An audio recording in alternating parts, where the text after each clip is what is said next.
end-of-life decisions are not easy to make. Hi, I'm Mary T. of Mary T. Hospice Care. It's important to make sure that this difficult time is meaningful and comforting to you and your loved ones.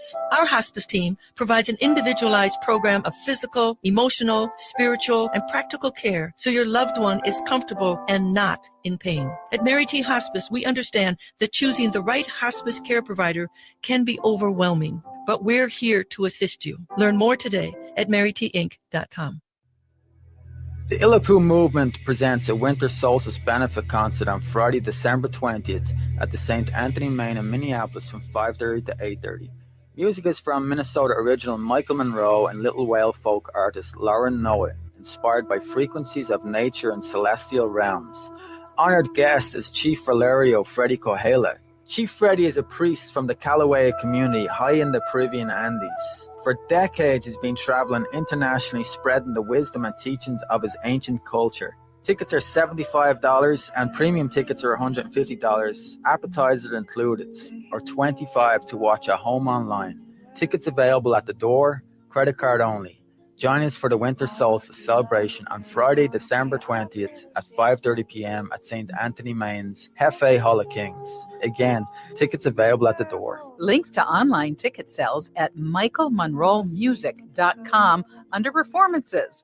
Hi, everyone. Recently, I tried to figure out how much money I've saved on gas with my Toyota Sienna Hybrid from Rudy Luther Toyota. Toyota Hybrids are fantastic vehicles, roomy, safe, stylish, and incredibly fuel efficient. I got my latest Toyota Sienna a little over a year ago, so I did the math. So far, I've saved over $1,500 on gas since I got my Sienna. You heard that correctly, over $1,500 in fuel in little over a year. And they're a fun vehicle. You can drive all day on one tank of gas, so it's perfect for winter travel. Get yourself a Toyota Hybrid today and start saving money on fuel. Rudy Luther Toyota, 5 miles west of Minneapolis on 394. Hey, Cudahy to all my friends and relatives in 4 directions. This is Robert Pilot of Native Roots Radio presents I'm Awake. I'm here to ask you for your support. Finding honest Native-centered news is not easy. But with your support, we're able to provide accurate information about Standing Rock, Line 3, treaty violations, and COVID-19 in our Native communities. Please visit Native Roots Radio Network on Patreon and donate if you can. That's Native Roots Radio Network on Patreon. Pinigigi, and thank you for your support. With a look at your AM 950 weather, I'm Patrick Lilia. Snow arrives in the overnight hours with a low of 19. Then snow continues into Thursday with 3 to 5 inches possible and a high of 26.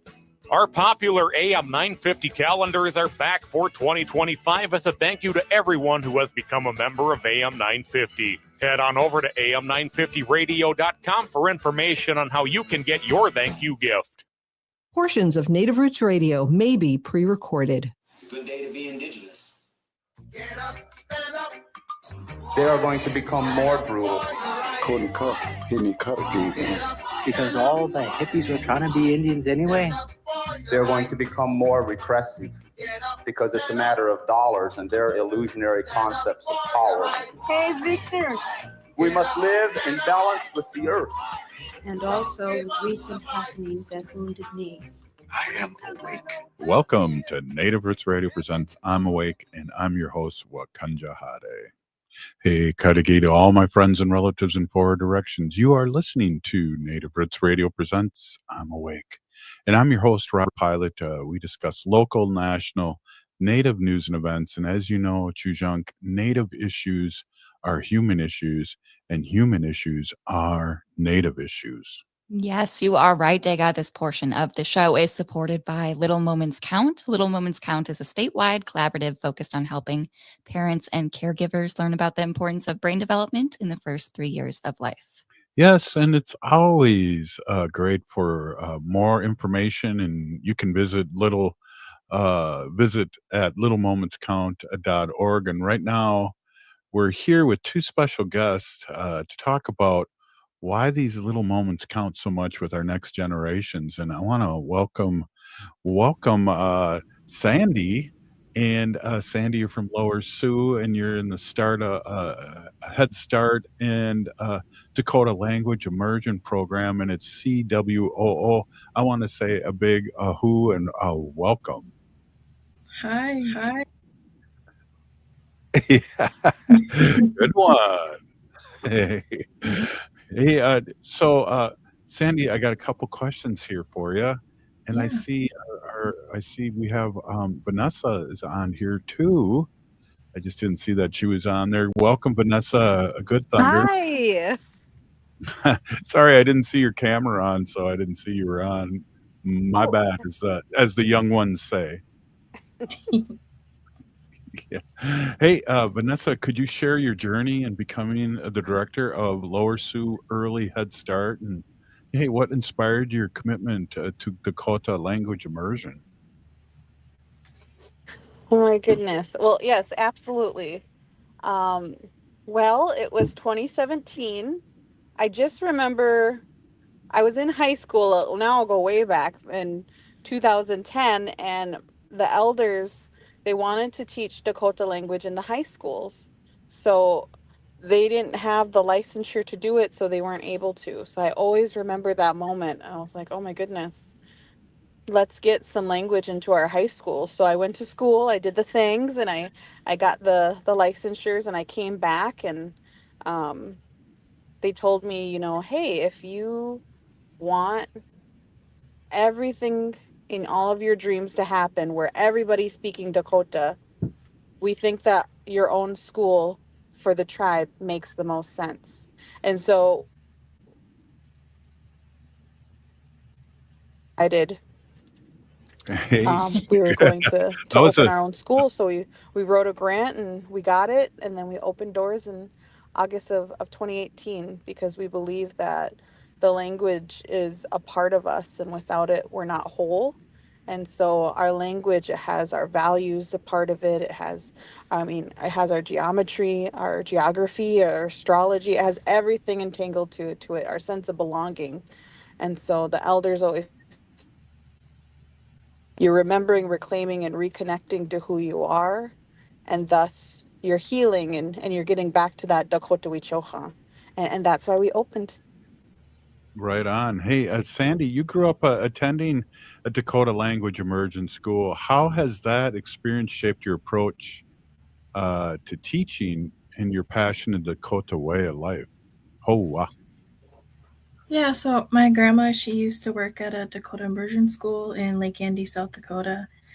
So I started attending when I was 2 years old, and up until I was 13, the experience was we would do mainly cultural activities, and we would learn the language while doing those cultural activities. So we'd be out harvesting, and they'd explain everything in the language, and then we'd go into classroom settings and we'd learn like your basic colors and shapes and numbers. And for me personally, I think that shaped me to see how to teach the younger ones here now. Like, you can be in the classroom, but you obtain more language while doing just normal everyday things, but while speaking the language. Yeah, that's so important, and for the young ones and for those neurons firing and learning English and Dakota. Both of you have emphasized the importance of revitalization, the Dakota language. What role do you believe early childhood education plays in this effort? And Vanessa, I'll go with you first. I don't see her anymore. Vanessa disappeared, so Sandy, you have to answer that. Oh, wow. So what role do you believe early childhood education plays in this effort of revitalizing the language?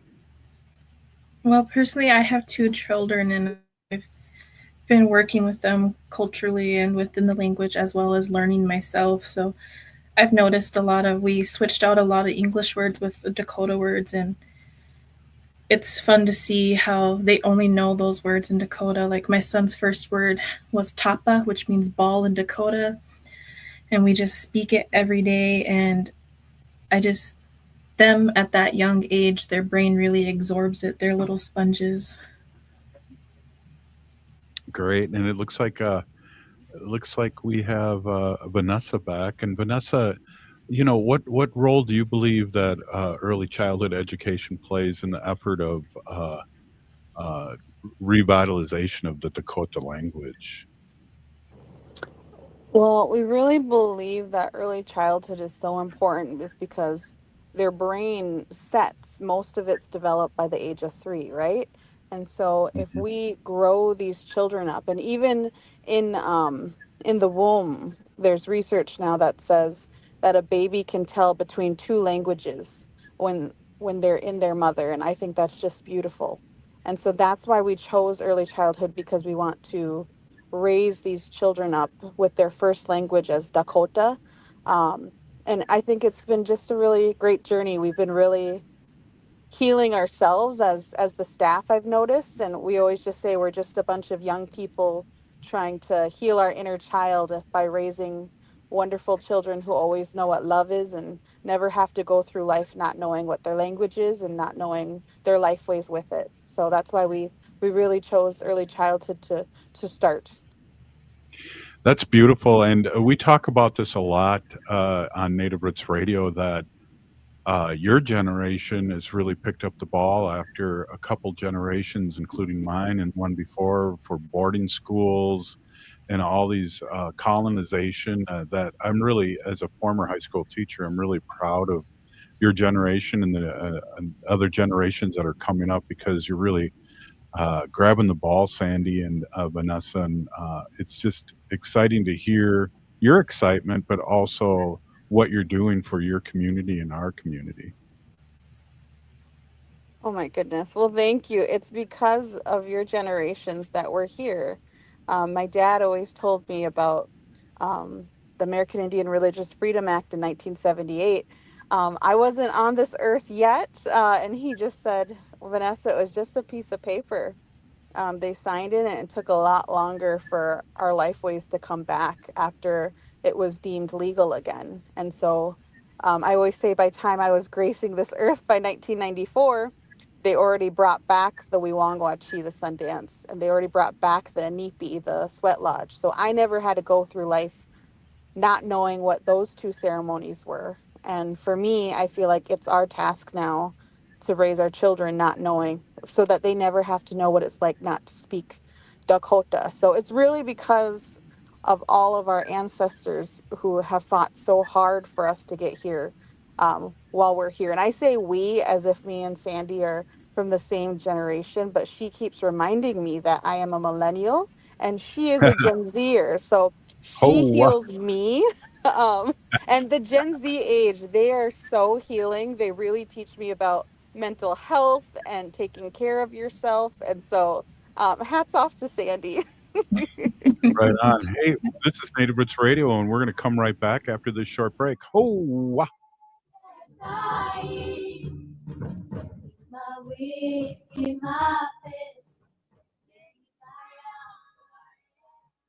If the statistics say that 1 in 3 Native women and 1 in 6 Native men have experienced sexual assault in their lifetime, it means our whole community is affected by sexual violence. 1 is too many. Don't stand by, stand up. Don't engage in acts of sexual violence, and shut down the dirty jokes, the gossip, the victim blaming and shaming. As a community, we can change the way we respond. Contact the Minnesota Indian Women's Sexual Assault Coalition to attend a workshop to learn more. Sponsored by the Minnesota Indian Women's Sexual Assault Coalition.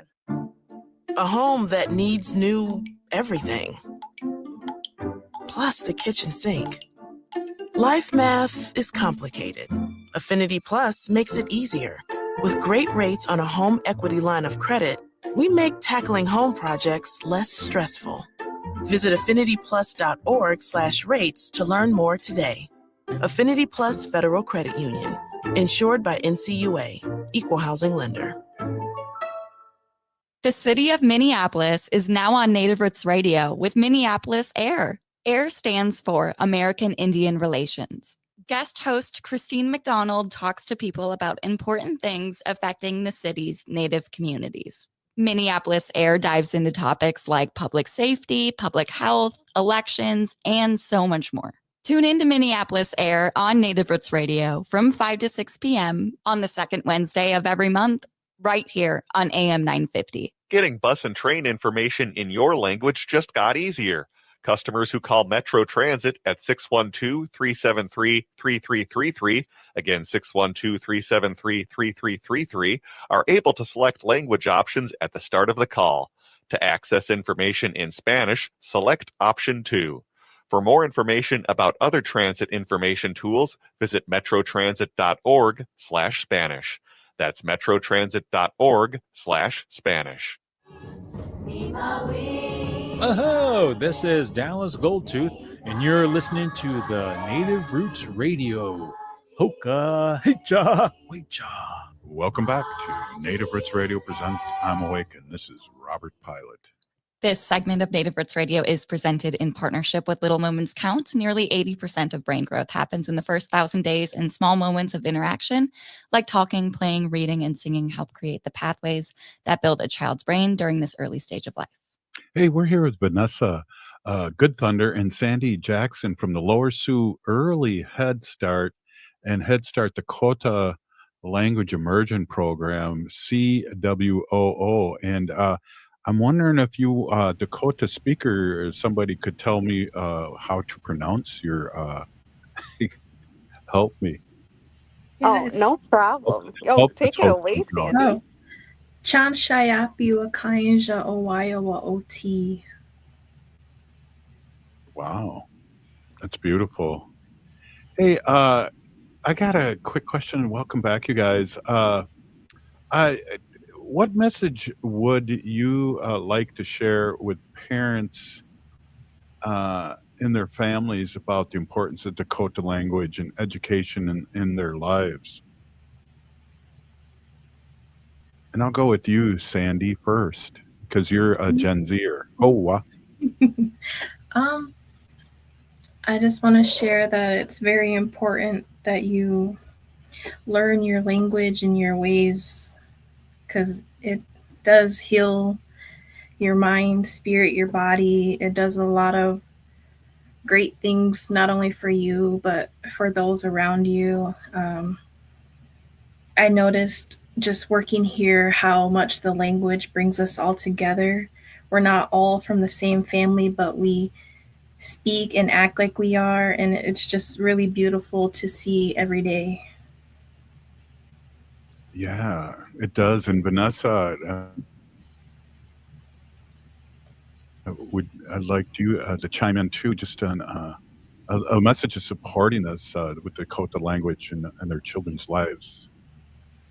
Yeah.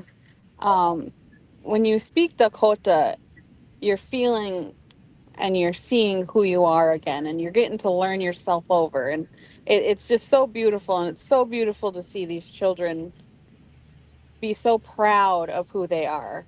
And it's so scary. I think the biggest hurdle we have as adults is ourselves and our worry and our scaredness. But like, those little ones, when they fall, when they're learning how to walk, we never go, oh my goodness, they're never going to get it. But we do that to ourselves as adults. And so I always just encourage people to keep trying, keep learning, speak one word at a time, and then sentences will grow. We thought we were going to be completely immersion in 5 years. And that was crazy of us. We're so funny. We know better now. It takes about 2,000 hours for someone to get intermediate mid-fluency. And at the rate we were going, it was going to take 56 years. And so we had to do something drastic. And so for the parents, it might be something drastic, but you can start off small and then you can get there. So that's what I have to say, Piramaya, for even trying and listening. That's awesome. And Vanessa, in your role, do you foster connections among students, families, and in the community? Is that what you do? Yes. So my role now is a Dakota Iapi Wonspe Wichaki Atancha. So I oversee our language department. In 2018, when we opened, we had a department of one person because we were like, we're all going to be a part of language. It's all of our job, which it is. But you do need people directly working on the maintenance of the language, the preservation, and the revitalization portions of it. So who's recording all of our speakers, who's making all the materials, who's actively growing the teachers. And so now we have a department of 7, and it's been the biggest our tribe has ever had, and we're so happy. So that's what I'm overseeing now, and I'm helping expand. So we're in our 7th year of the school, and the tribe has voted to expand the school to ages K through 4th grade. So we'll be opening a new school, birth to 4th grade, in 2030. Wow, that's exciting. Sandy, what challenges have you faced in your journey to become a Dakota language teacher, and how do you encourage others to overcome, similar hurdles? So, like Vanessa mentioned, the scaredness and the worries, and that's my biggest challenge is I have a fear of speaking, and because I'm worried I might get it wrong. But what helped me through it the most was I work along with Vanessa, and she'll speak to me in the language all day, every day. And I have a really good ear for listening and understanding, and I can translate it, but I'm scared to speak it. So that's what I'm trying to get over right now, and I'm getting a lot better because Vanessa sticks with it and she speaks to me daily. She basically quizzes me every day on what I know and what I can speak. She's kind of getting back at you for being a Gen Zer. Oh, wow. She is. Right, Vanessa? Oh my gosh, a lot of reflection is going on in my head right now. Am I doing that? No, I'm just kidding. No. I'm kidding. We have No, jokes her here. ear is so good, Sandy's is. And so when I'm speaking, it's so funny because her voice is so small, not small, but silent. And so when we're in class, she'll know the answer. She'll just keep whispering it.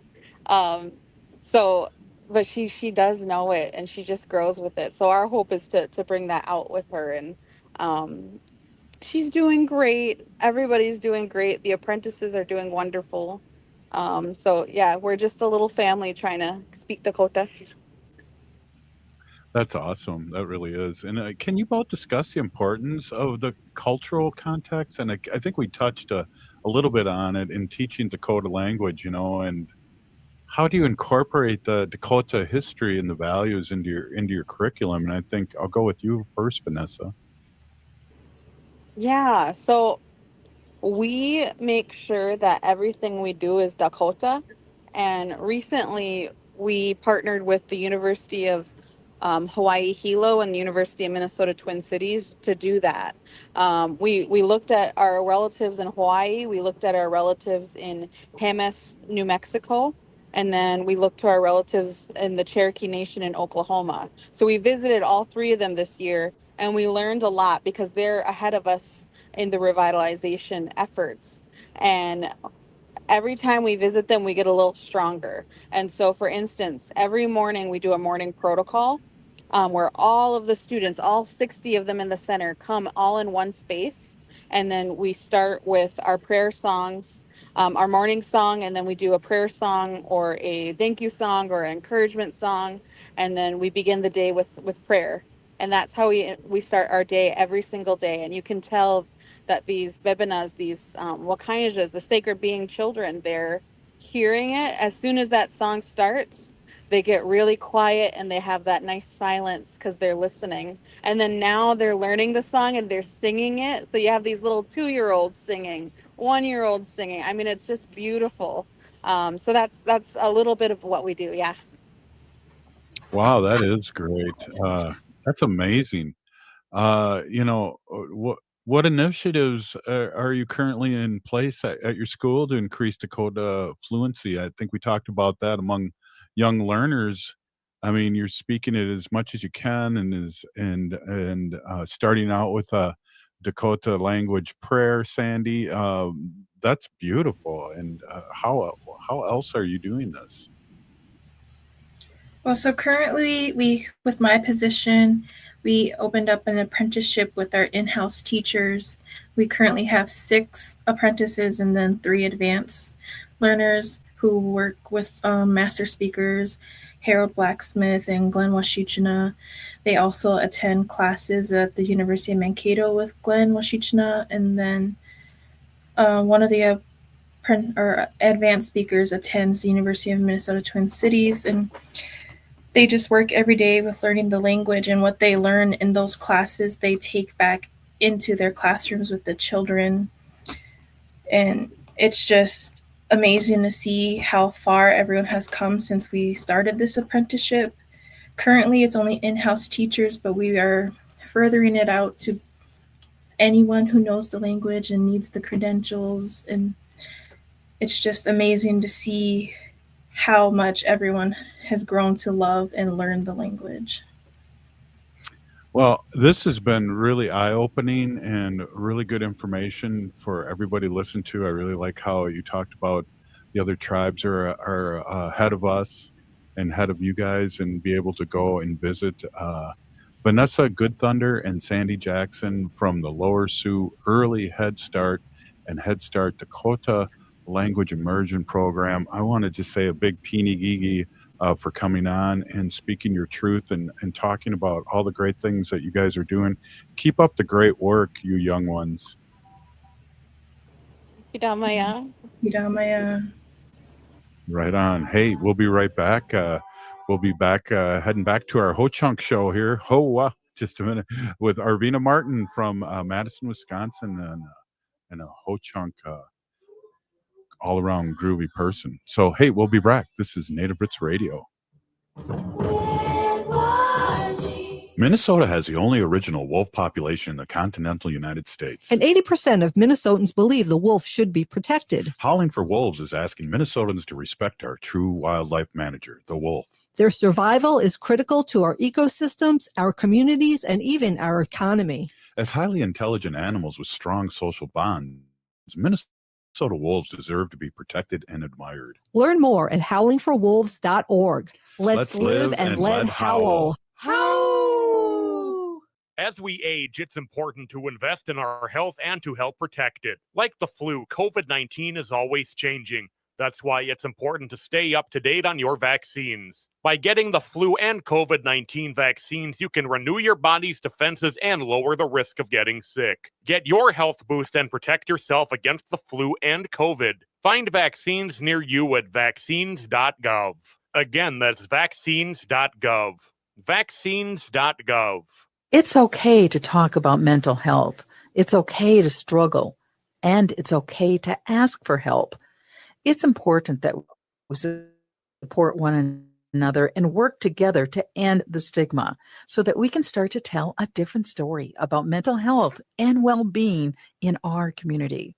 If you're looking for support for yourself or want to find resources for a loved one, visit makeitokay.org to get started. That's makeitokay.org. J&S Bean Factory is a Native-owned, community-supported, cozy, artsy coffee shop which offers roasted on-site beans, live music, and baked goods. Relax in the beautiful outside patio. City Pages writes, voted top 10 coffee shops.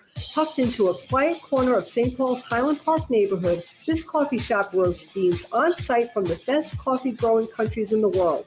Located at 1518 Randolph Avenue, St. Paul. The good stuff. No one should have to choose between a paycheck and their health. Whether it's for a new baby, an unexpected illness, or an aging parent, Minnesotans deserve time to care for themselves and their families. That's why Minnesota Democrats are fighting for all working people to have paid family and medical leave. The time is now. Contact your legislator and tell them to pass paid family and medical leave for Minnesota. Learn more at paidleavemn.org. That's paidleavemn.org.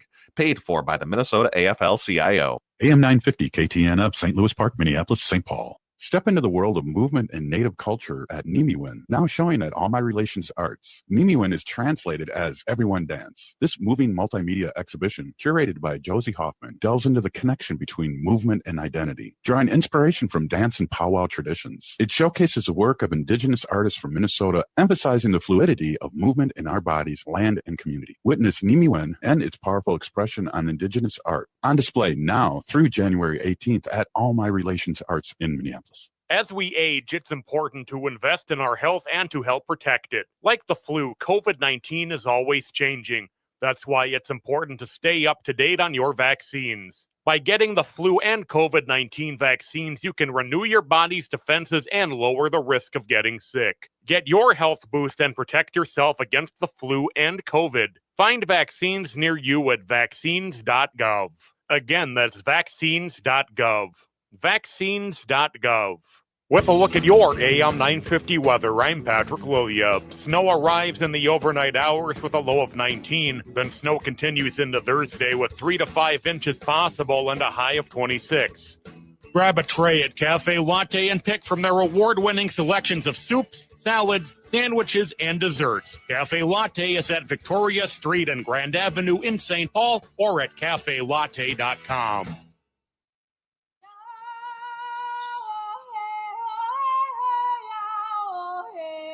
This is Leonard Feld here. I am in Coleman 1 U.S. Penitentiary, and I'm listening to Native Roots Radio. And we're back to Native Roots Radio presents I'm Awake, and this is Robert Pilot. This portion of the show is supported by Native American Community Clinic on Franklin Avenue in Minneapolis, honoring health and tradition. Hey, we are here with our friend Arvina Martin, Executive Director of Emerge Wisconsin, and always great to have you on and talk about what's going on in Wisconsin and nationally. And one thing before we get going, we'll start out in a little downer here, is that, you know, the school shooting this week in Madison, we've already put tobacco out and said prayers. Hard to see this, and hard to see a young person kind of going to the right wing. I think she was following some bad websites and things, and became one of those Nazi shooters, and it's really sad to see. Oh my goodness, I had not heard that. I know that the Madison Police Department, the mayor's office, the Dane County Executive's office have all been working really hard on this case, this really tragic situation, and sadly not uncommon. When I heard about this and was trying to figure out from, making sure everybody that I knew that was in the area was safe. In fact, you think it's never going to happen by you.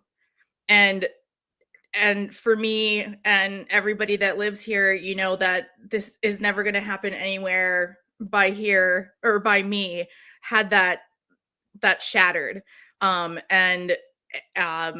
The Abundant Life Christian school is one that I really don't know that much about. I know they're very small, but I also know that they're a really tight-knit community. And the city of Madison and Dane County, folks across Wisconsin are, trying to make sure that families have what they need in order.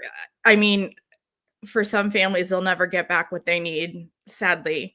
But I think we're here in Madison, and there's so many people that want to help, and you don't know what to do, and there's not things that are accessible.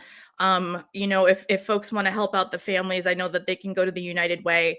I have promptly forgot what the code word was to text, but I'm sure if you go to the United Way and look up the shooting in Madison, that you will find the right place to give. So, we are praying, and we're also demanding action. We know that sensible gun control is popular with the majority of people here in Wisconsin, and with the majority of people in America. When folks talk about the Second Amendment, they always forget to mention the well-regulated part of the Second Amendment. So, continue to put pressure on your elected officials at the state and federal level. Ask them to support sensible gun control. That's kind of what we've got to do right now. We can pray as hard as we want, and that helps a bit, but we need to make changes so we don't have more people to pray for. Yeah, really good call. And we always have to remember that the Second Amendment was written when it took 10 minutes to load a gun with one bullet in the musket. True. So, that there's so much gray. But like you said, most of the country is for smart gun control. That's not taking it away. That's not going hunting, and all these things that we can do. And yeah, so our prayers are out, and I love, like, I talk about this a lot, and I really do mean this. I love the city of Madison and the surrounding suburbs, and it's just always a good vibe. And this is really sad for the community. Yeah, we are really trying to kind of reestablish what we think of as safety, and really I mean, that this happens so close to the holidays is like even more devastating. You know, I've seen a remarkable amount of community supporting this smaller section of our community, and it reminds me of the good things that people are doing and that people do fundamentally care, which is a nice reminder when you work in the political world sometimes. Yeah. No, I agree 100% yeah, I agree. And crossing the political lines is really, a good thing.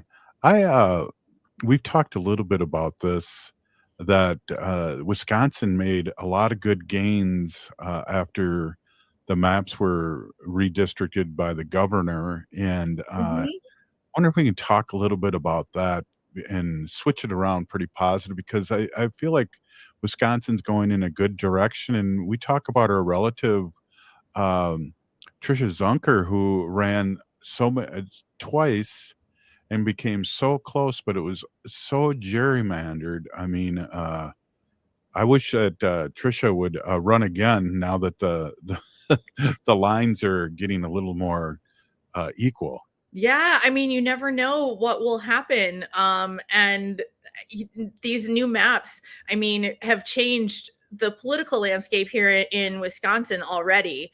The Democrats, we picked up 13 seats in the state assembly. The state assembly here in Wisconsin is 99 members. So we picked up, I mean, a good 10% of the members. So that's a gain. And we picked up seats in the Senate too. I'm blanking on how many, but the way our elections are for our state Senate, our senator's terms is 4 years long, and they alternate every even year. So every even year, there are senators that are up for office, and it's like half of them. So we'll say the odd senators are up in presidential years, and the even senators are up in gubernatorial years.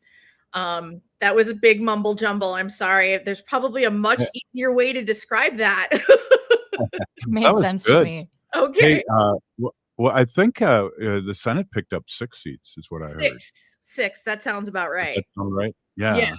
So, and the thing is that the majority of the seats that were up this year happened to be Republican seats.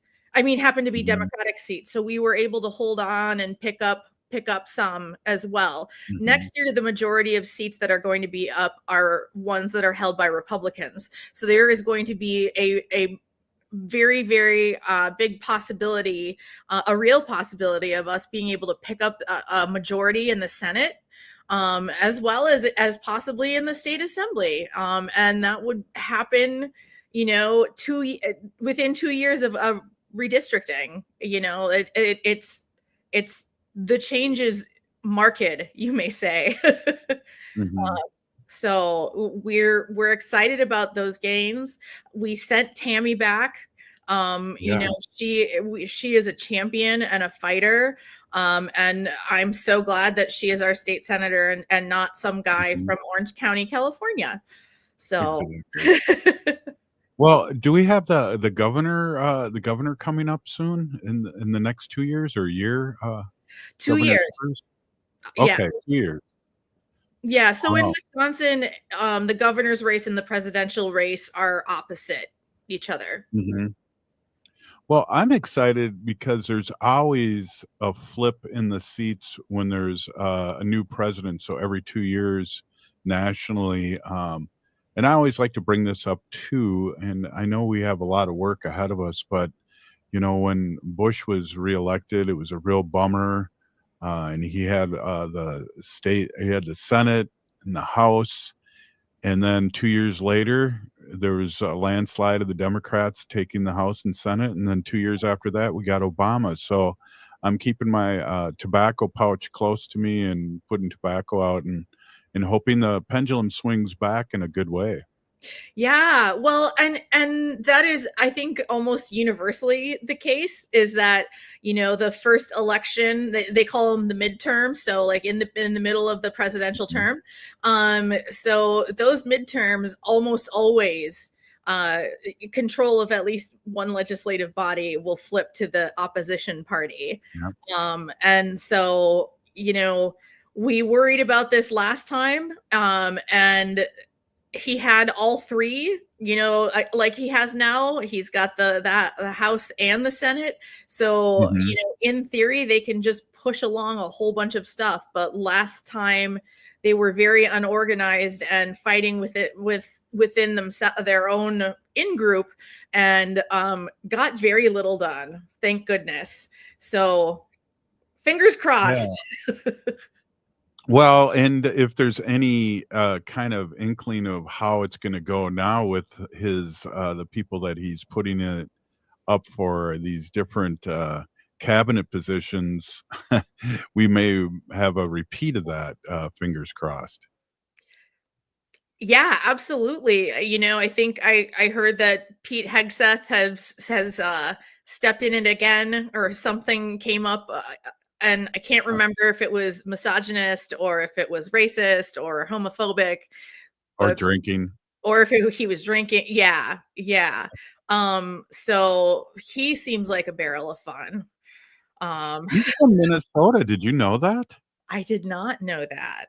It's crazy. And I saw when they had shots when he was running around up and down the on TV, you know, talking to the senators and whatnot. A former mayor of St. Paul and senator, and he didn't win governor. Jesse Ventura beat him as governor. Oh, Jesse the Mind Ventura? Yeah. Yeah. He was our governor for 4 years. We can talk about that. One thing I wanted to say positive about Jesse is he's always low key and he's always supporting Native Americans. I see him at all the marches, and so I got to say that good about him. And also, he was a great wrestler. Oh, wow. Other than that, we won't get into the way he governor, but that's something else. Hey, we're here with Arvina Martin, Executive Director of Emerge Wisconsin, and we're just chewing the fat, I guess, and talking about some things and getting revved up for the next year in politics. And we'll be right back with her and Haley Cherry. This is Native Roots Radio.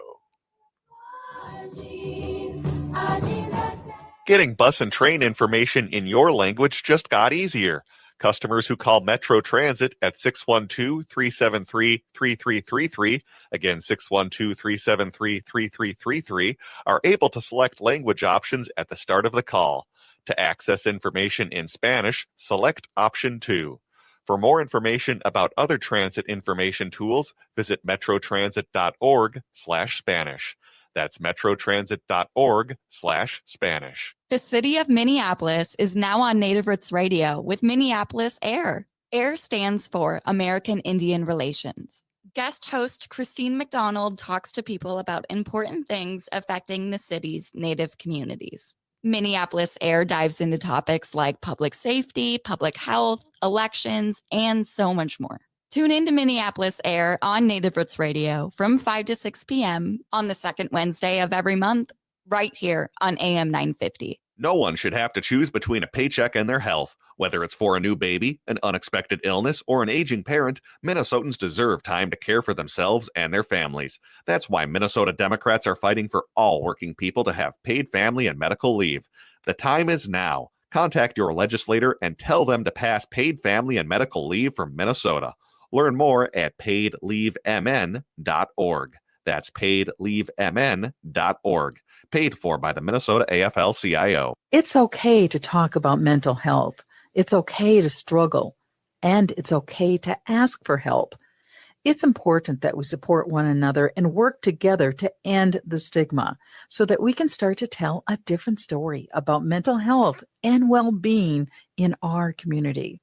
If you're looking for support for yourself or want to find resources for a loved one, visit makeitokay.org to get started. That's makeitokay.org. Anine, I'm Lieutenant Governor Peggy Flanagan, and you are listening to Native Roots Radio. Welcome back to Native Roots Radio presents I'm Awake, and this is Robert Pilot.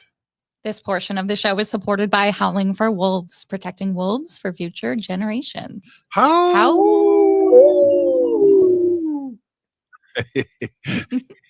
I heard you, Arvina. Hey, I always forget, so I remembered today.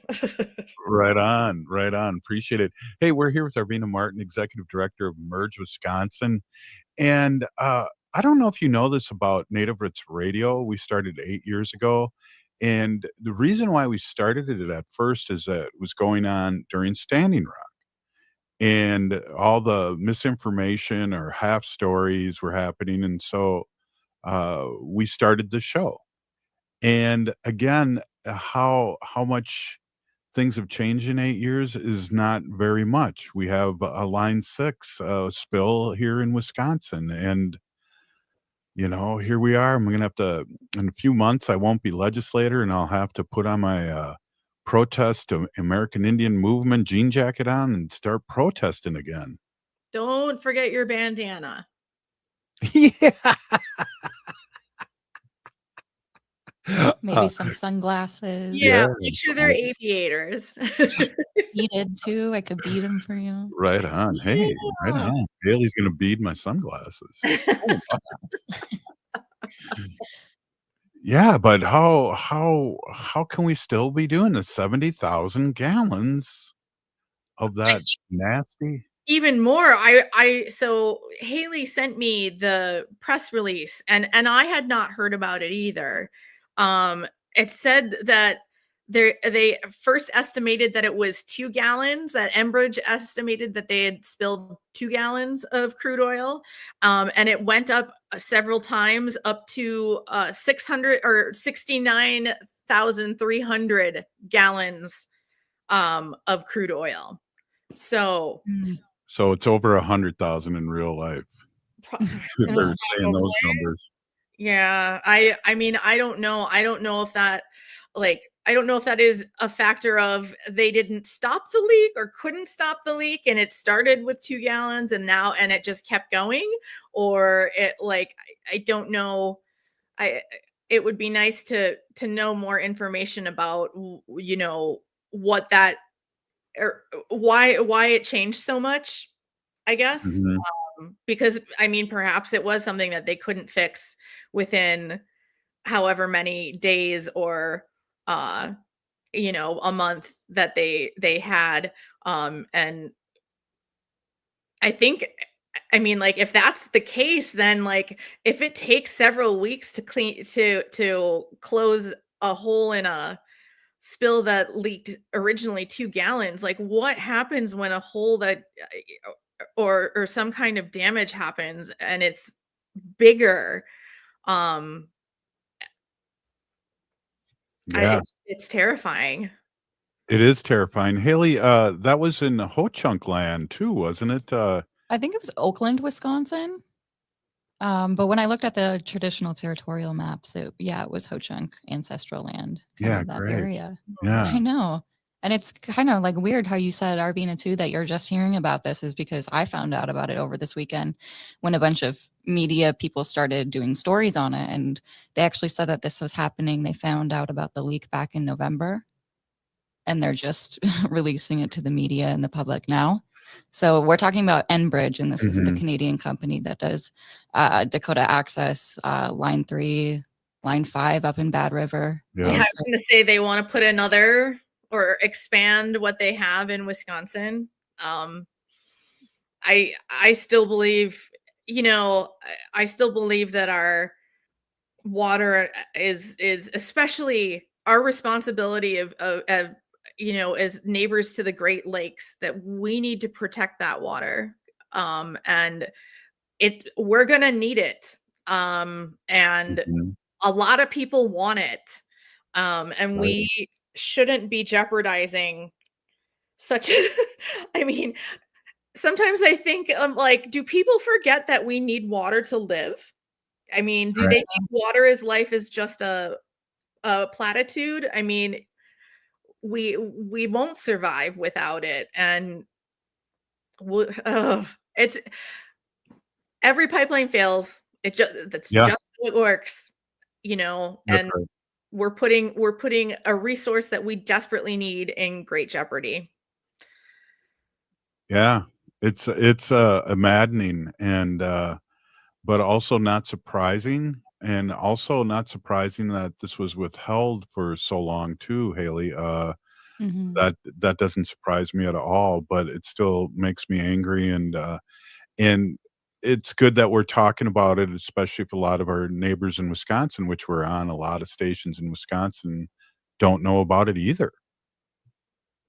Yeah. And yeah, I'm someone who can, like, I tune into the news regularly, whether it is TV news, online news, like apps, like national, local, all of it. Like, I pay attention to stuff, and sometimes it's disconcerting to me to find out things that I feel like I should have known somehow because I pay attention. So people that aren't able to pay attention the same way that I am, because it's part of my job and my career that I need to.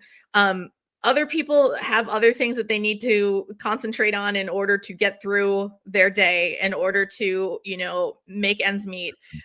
And how are they supposed to hear about something like this? It's it's scary. I mean, that makes it kind of scary too. Right, and then, my sister-in-law lives in, Long Island, and we have a place out in Long Beach, and what's scary is she saw all these drones, like 30 drones, and those drones are, like, as big as cars, and they're not little teeny drones that are flying around, and that's concerning too. There's gotta be ways to block the signal from the controls of the drone, but there's a lot of frightening things going on here that we have to talk about and make it less frightening, and just let our listeners know what's going on. And yeah, it's Yeah. I mean, as far as the drone stuff goes, I need to do a lot more research because I know very little about drones, except that it seems like that most people that I know that use them are teenage boys. So well, I have 2 of them, but that I kind of fit that now that you mention it. no offense to any drone owners nor to teenage boys. Yeah, and that's something out there too that's scary, and that we have to talk about. And we only have a few minutes left here too. And Arvina, I want to switch gears, talk a little bit about Merge Wisconsin right now, and what's happening there, and give a plug on on your work. Yeah, so we were very excited to have our graduation for the class of 2024 last week. It was a lovely event and a nice intimate event, and it was really nice to kind of reunite with the the folks of this cohort. For if you don't know, Emerge Wisconsin is an organization that trains Democratic women and non-binary folks who feel comfortable in female-centered spaces on how to run for office and how to be a candidate. We run a 6-month training, and we will teach you everything from how to knock a door, how to make your elevator speech, how to fundraise, how to, the things that you need to do to just get your name on the ballot. We go over it all, and I'm really excited. We are in the process of selecting our class of 2025. So stay tuned, because we are going to have, we will have an announcement by next month, once we've decided who all is going to be in this class. It's really exciting. There's a lot of tremendous folks that sent in their applications, and it really, seeing the work that people do, before they get to me is always so exciting, and it's really invigorating, seeing people on their paths to leadership, and the things that they've taken underway. That's not the way to say it, but you know what I mean. I do. Hey, we got 10 seconds. Give the website and so how people can support it. Yes, wi.emergeamerica.org. And then you can click on donate and send us some jutes. Right. On. Hey, thanks, Arvina Martin, Executive Director, Emerge Wisconsin. Hey, we're still here. We are the 7th generation. And free Leonard Peltier now. Slay